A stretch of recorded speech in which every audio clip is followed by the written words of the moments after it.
At my DIL's request, my family excluded me from the family trip, so I took back the house. My name is Auntie Grace, but around this town no one calls me that. They just say Grace, short, simple. Like the kind of person I've always tried to be. All my life I believed that if I was patient enough, loving enough, family would be the place I could lean on. But then came the days when I realized I was still living under the same roof, but somehow my heart had been left behind. I'm not telling this story to ask for pity.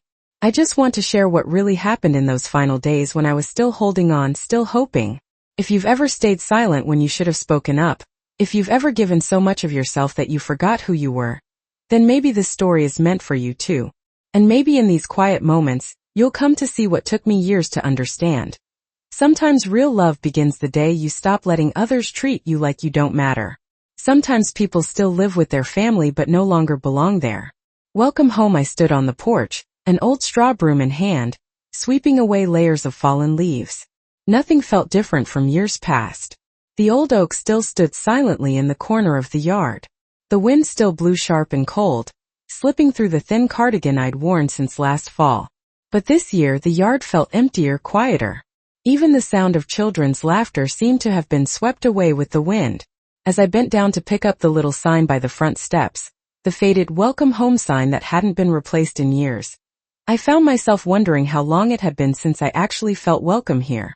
Just a few autumns ago, Finn and Owen would run around the yard gathering bundles of red leaves, giggling by my side. But this year it was just me. In a yard full of silence and leaves. I brought the sign inside, set it down by the cabinet near the doorway.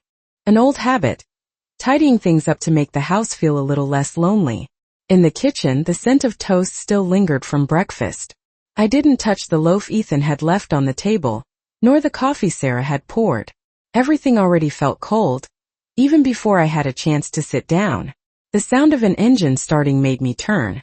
Through the window I saw Ethan and Sarah loading suitcases into the trunk. Sarah wore a long beige trench coat, her scarf wrapped tightly around her neck. Ethan said nothing, just packed each bag quietly. Finn ran in circles, clutching his basketball. Owen was fiddling with his little blue backpack. I didn't step outside. I hadn't been asked to go. No one had mentioned me coming along. I stood there clutching an old kitchen towel until it wrinkled in my hands, listening to Sarah remind Finn to pack a thicker jacket. Her words were soft, ordinary, but they fell like shards of glass, sharp, scattered, cutting wherever I happened to step inside myself. Finn looked up, his eyes the same ash gray as Ethan's when he was young, flicked toward the window. He smiled at me, quick, fleeting, then turned away. I lifted my hand in a small wave, so small I wasn't even sure I'd really done it.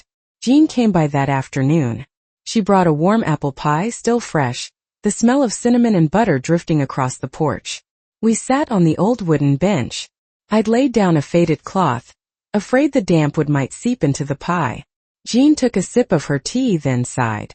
Rockford's at its best when the leaves turn, don't you think? I nodded, eyes fixed on the front yard. The same yard where just last year I was still knitting sweaters for the kids while they played.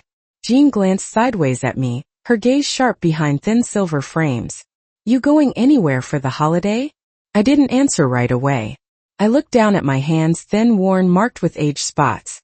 My thumb still bore the tiny scar from peeling apples the other day. I blinked once, then slowly shook my head. Jean didn't say anything else. We just sat there listening to the wind rustle through the branches, watching the brittle yellow leaves swirl across the yard. And for a breakfast moment I thought maybe those leaves were a little like me.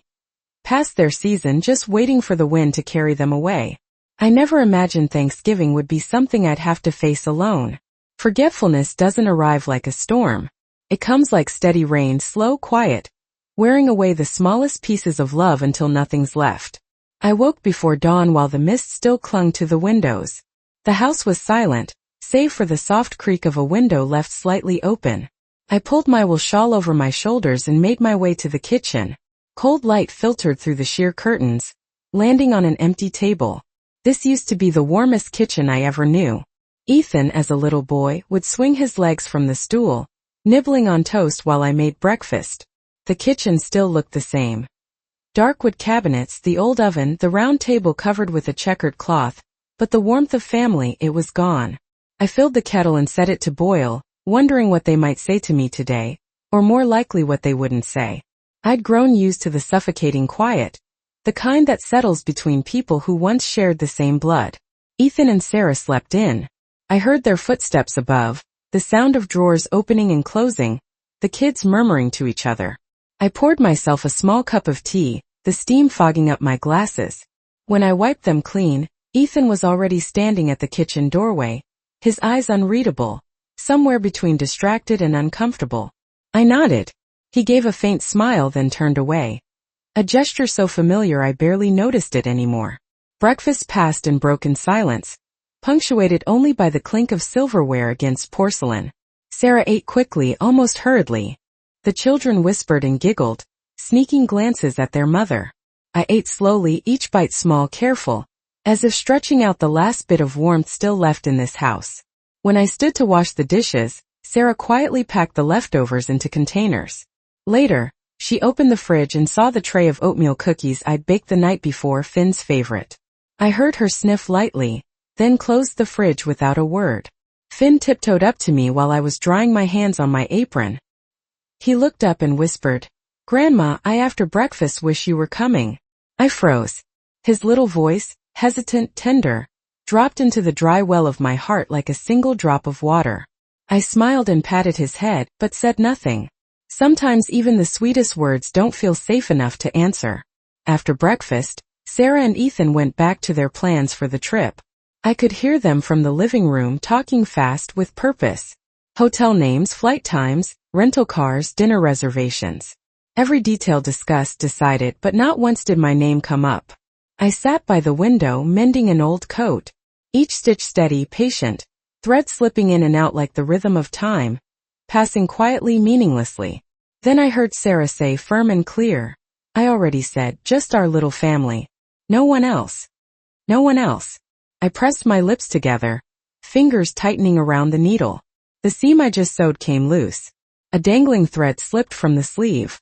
Just like me, loose, forgotten, no longer part of this place. They planned to leave early tomorrow. A long trip, a whole week, all the way to Florida, sunshine beaches, Disney World. And me? I wondered what I'd do in this empty house. Clean, cook, take lonely walks through leaf-covered streets. Maybe that's enough. Later that afternoon, Finn slipped into my room. He hesitated in the doorway, holding a folded piece of paper. I motioned for him to come in. He shoved the paper into my hands and quickly ran out. I unfolded it. A messy drawing of Santa Claus riding a sleigh over a little house. Below it in wobbly handwriting, "I'll miss you, Grandma." I folded the paper back up and tucked it into my nightstand drawer. Not because I thought it would change anything, but because I knew I'd need something, anything, to remind me that someone once remembered me. At our last dinner before the trip, we ate sandwiches and salad. Sarah reminded Ethan to check the plane tickets. Ethan reminded Finn to pack his video games. Owen begged for gum at the airport. No one asked if I wanted anything. No one asked if I needed anything. I finished my meal quietly and left the table before anyone else. Back in my room, I lay my head on a pillow worn soft in the middle from years of sleeping on one side. Outside the window the wind had picked up. Maple leaves spun through the air, swirled, letting go, hovered, then fell without a sound. I closed my eyes, listening to the branches tapping against the glass. I wasn't expecting anything from tomorrow or the days after. I only hoped the silence would feel a little less heavy than it did today. And that's when I knew, to them, I no longer belonged to that little family. Sometimes letting go doesn't come from exhaustion, but from the quiet truth that we've held on too long to something that was never truly ours. I stood behind the curtain, watching in silence. Ethan was dragging the large suitcase out the front door, shoulders hunched, his face hidden beneath the collar of his thick coat. Sarah followed behind, juggling tote bags and the kids' backpacks. Finn and Owen bounced alongside them, Finn clutching that old, worn-out basketball, the one I patched for him last summer. No one looked up at the window where I stood. No one looked back. I didn't come out to say goodbye. No one asked me to. The car door slammed shut, sharp, final, echoing through the cold morning air. The wind howled across the yard as the black SUV rolled slowly away, tires crunching dry maple leaves into dust beneath the wheels. The yard was empty. A hollow stillness settled in my chest. No errands to run, no voices to answer, just me and the silence. I locked the door and stepped inside. The house suddenly felt enormous. Every footstep echoed like tapping against walls layered in memory. I passed through the living room and stopped by the dark wood cabinet near the entrance. From the bottom drawer I pulled out an old folder, its edges frayed with age. Deeds, insurance papers, tax records, all stacked neatly in a brown plastic file. I sat down, flipping through the pages, my eyes lingering on the faded ink of a contract dated over 30 years ago. There it was, my name, Grace Sutton, sole owner. No cosigners, no disputes. This house, from its cracked foundation to its sun-worn roof, belonged to me. I had built it with my husband when we were young and broke, just starting out. We planted every maple tree in the yard, painted every door, built every shelf with our own hands. I ran my fingers over the paper. Its texture was rough beneath my touch, grounding. And in that moment I clenched my hand. I didn't need to beg for a place in my own home. I didn't need to shrink under the cold stares of people who once called me mother or grandmother. I stood up, returned the folder to the drawer, locked it, and slipped the key into my coat pocket. That afternoon I drove into town. The locksmith shop sat at the far end of Main Street, just past the used bookstore and the little cafe where Jean and I always shared a table on Saturdays. The shop was quiet, like the rest of Rockford in autumn. The locksmith, an older man with kind eyes, was shaping a key on the grinding machine. He looked up as I entered, squinted through his glasses and gave a gentle smile. "Afternoon, Grace. Changing locks today?" I nodded. "Front door, back door, basement and the garden gate. I want a full set, no duplicate keys." His eyebrows rose slightly, but he didn't ask why. In towns like this, people understand without needing all the words. He brought out 4 new lock sets, lining them up neatly on the counter. "When do you want them changed?" "Tonight." He nodded, wrapped the locks in a paper bag and handed it to me. I paid in cash, a small solid satisfaction stirring in my chest as I walked back out. Changing locks at home, I laid the lock sets on the dining table, pulled out an old screwdriver from the drawer, and started with the front door. It wasn't easy. The old lock was rusted stiff, but I was patient. One screw at a time, one pull, one turn until the old heavy lock finally gave way. A gust of wind slipped in through the open door, sharp and biting, but it didn't stop me. I slid the new lock into place. When the mechanism clicked, a soft, clean sound. It felt like a breath I hadn't realized I'd been holding. I moved on to the back door, then the basement, then the garden gate. Each time I turned the key, I felt something let go inside me. A piece of weight I'd carried for far too long. By the time the sun dipped below the horizon, I was locking the final door. Bolt drawn, key turned, the sound crisp, certain. For the first time in years, I stood in my home and didn't feel like an intruder. The last light of the day poured through the living room window. I stood still, listening to the thick, quiet hush all around me. No arguments, no hurried footsteps, no cold glances that sliced through me. In the kitchen, I filled the kettle and brewed a cup of tea. The scent of black tea rose slowly, warm and steady, filling the air. I placed the cup gently on the table and pulled out my old leather-bound notebook, the one where I used to jot down recipes, phone numbers, little things I didn't want to forget. On the first page, I wrote a new heading, "Things that are mine." And underneath I made a list. This house, my freedom, my memories, my dignity. I paused, took a sip of tea.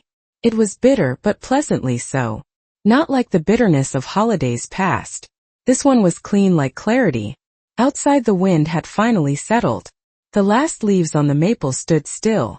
The house wrapped itself in silence, thick and complete, as if it too was exhaling after years of holding its breath. And for the first time in a long time, I wasn't afraid to be here alone. That night I slept the whole way through. No dreams, no ache, just rest. The house was cold but not lonely. Just quiet, in the message from Ethan, a way that felt good. In a way that finally felt like peace. Not all doors are meant to wait for someone to knock. Some are born to be locked. I thought the house would stay quiet for at least a week. But not every flight leaves on time. The message from Ethan came in late afternoon. Their flight was canned due to the storm, and they were heading back. I sat in the armchair in the living room, hands folded in my lap, staring out through the thin curtain. Outside, dusk was falling fast. Faint streaks of light stretched across the rain-slicked street. The maple tree in the yard stood black and bare, like a ghost stripped by winter's early winds. The knocking came again, louder this time, more urgent. I didn't move. I sipped the cold tea in my pale blue cup, oddly calm. Through the gap in the curtain I saw Ethan at the door. He wore a heavy coat, a knit cap pulled low, his shoulders hunched against the chill. Sarah stood behind him, arms crossed, a scowl tightening her face. Finn and Owen clung to her sides, their expressions confused and uncertain. I left them there. David rang the doorbell. The sharp chime rang out across the house, shattering the stillness that had finally settled. I didn't get up. I had no reason to. I watched it all like an outsider. Sarah leaned down to whisper something to Finn. He nodded hesitantly, his eyes flicking toward the window, not knowing I was there watching. Ethan pulled out his phone. I assumed he was calling. Inside, the phone rang. A sound I once waited for, once longed for. Now it rang like a voice I didn't recognize. His name flashed on the screen. I didn't answer. I didn't need to. They stayed a few minutes longer. I glanced at the clock. 6:20 p.m. The temperature must have dropped near freezing. Sarah shifted restlessly, pulling out her own phone, probably searching for nearby hotels. Finally, after a few more words with Ethan, she turned sharply away. Ethan looked back once more, then began dragging the suitcase back toward the car. I let the curtain fall. Inside, the quiet returned as if it had never been disturbed. I sat for a while longer, then rose and went into the kitchen. The kettle had boiled dry. Dark stains speckled the bottom of the pot. I turned off the stove and poured myself a glass of cold water. The phone buzzed again, a new voicemail. I left it. I cracked open the small kitchen window and inhaled deeply. The scent of rain and damp earth drifted in. Outside, the street lamp cast a dim yellow glow over the old maple tree. Its twisted limbs curled like brittle fingers clawing at the sky. I sat at the dining table. The phone vibrated again. Another voicemail. I didn't listen, but I didn't delete it either.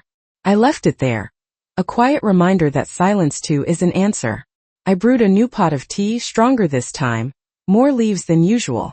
The scent rose bold and warm, filling my hands as I held the cup. Seated again, I pulled my leather notebook from the drawer, flipped to the last page I'd written on, the message from Finn, and added to the list, the right to quiet. I smiled faintly. The handwriting was crooked but firm. No one could take that from me, no matter how hard they tried. Outside, the porch light swayed gently in the wind. I closed the notebook, poured the tea, took a slow sip. Just plain black tea. No sugar, no honey. Bitter but pleasant. Much like this feeling. Bitter, yes, but no longer sharp. As I sat there in the stillness, the phone buzzed once more. This time I picked it up. A message from Finn. I miss you, Grandma. My heart pulled like a hairline crack spreading across ice. But I didn't reply. Not yet. I needed time to be sure I was doing the right thing. That this wasn't just a flare of pride or hurt, but the result of everything I'd carried for far too long. I opened the voicemail. Send her, Sarah. I hesitated, then pressed play. Her voice came through, cold and sharp. If shutting us out makes you happy, then go ahead. Enjoy yourself. I listened to the first sentence, then deleted the message. No sabiendo. No replying. I got up, stepped onto the porch, and pulled the door shut behind me. Locked it, turned the deadbolt, secured the latch. Outside, the sky had gone completely dark. Soft lights from other houses shimmered in the fog, faint and far. I leaned back against the door, took a deep breath. I brewed another pot of tea, lit the fireplace, and for the first time this house truly felt like mine. Some wounds don't bleed, but they seep quietly, painfully through the coldest winters of our lives. I sat in the living room, watching the last traces of sunlight fade across the old wooden floor. The soft glow of dusk slipped through the blinds, falling across a half-finished cup of tea. The silence was so complete, I could hear every tick of the clock on the wall. I stood and began to touch, one by one, the processed things I had held onto for far too long. Birthday gifts Sarah picked out with no thought. Family photos with forced smiles. Cheap decorations stacked in the corners of the room. I grabbed a large trash bag. One by one, I tossed the items in without hesitation. With every piece gone, the room grew brighter, lighter. Things I once thought proved I still had a place in this family. Now just dusty memories that no longer held weight. When I reached the old rug by the fireplace, I paused. Its edges were frayed, one corner scorched from the time Owen played too close to a candle. I had patched it once, sat for hours, needle in hand, eyes blurred with age and effort. Today I folded it and dropped it in the bag without a second thought. Outside, Tom Delaney sat on the bench in front of his porch, holding a paper coffee cup. He glanced over, our eyes meeting through the window. I opened it slightly and leaned out. "Evening, Grace," I called softly. He nodded and gave a small smile, his eyes narrowing kindly. "Cleaning house?" he asked. "Yes," I said, giving it back to myself. He took a sip, then said in that low, steady voice of his, "No one needs to stay where they're not appreciated." I didn't answer. His words drifted through the cold air and settled into my chest like a thin, sharp blade. But I didn't argue. There was nothing left to deny. I dragged the trash bag out and loaded it into the back of my old Chevy S10. The drive to the dump took less than 10 minutes, but it felt like I was unloading an entire chapter of my life. When I returned home, I pulled out the old folder from the drawer. The papers had yellowed, but the ink was still clear. I took it to the law office Jean once recommended, a small white house by the lake. A wooden sign creaking gently above the door. The lawyer was a man in his 50s, gold-rimmed glasses, calm eyes.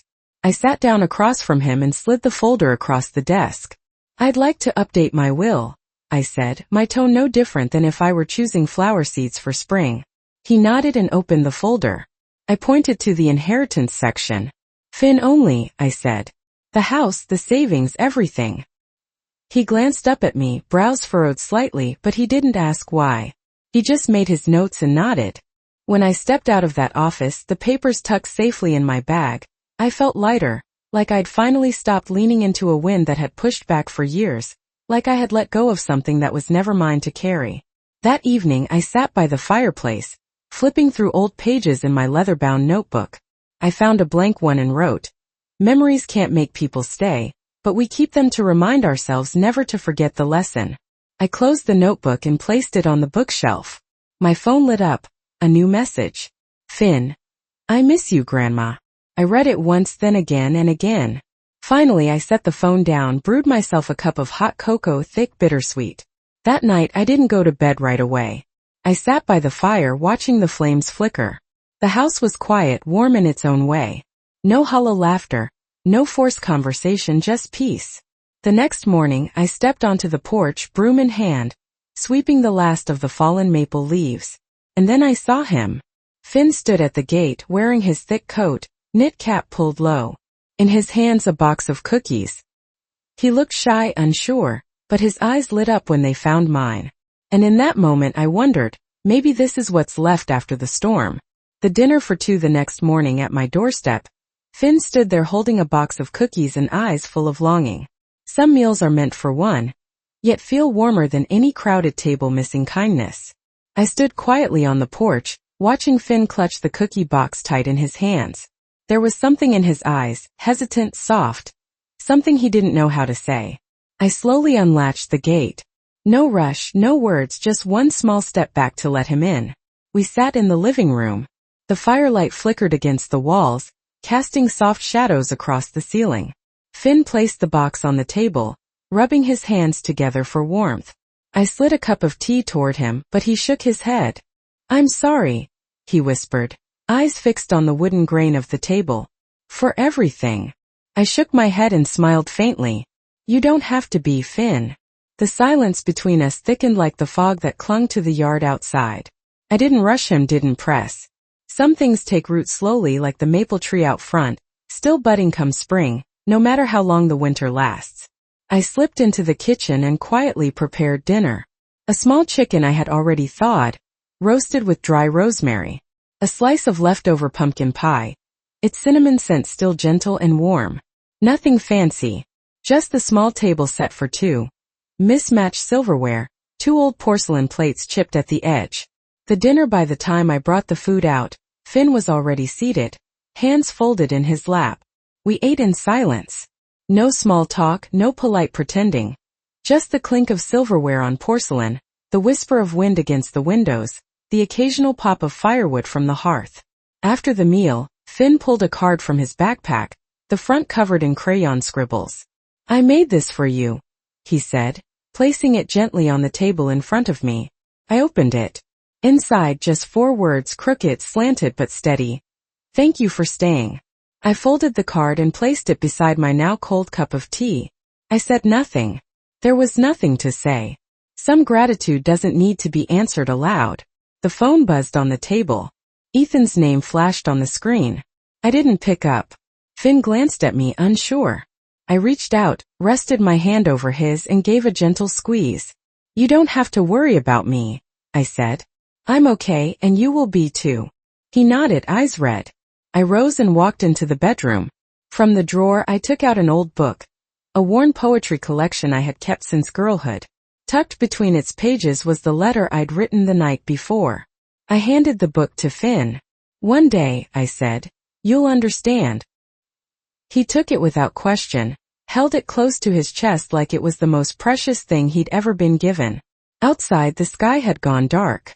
The porch light cast long shadows as we stood by the gate. I watched as Finn climbed into his father's car.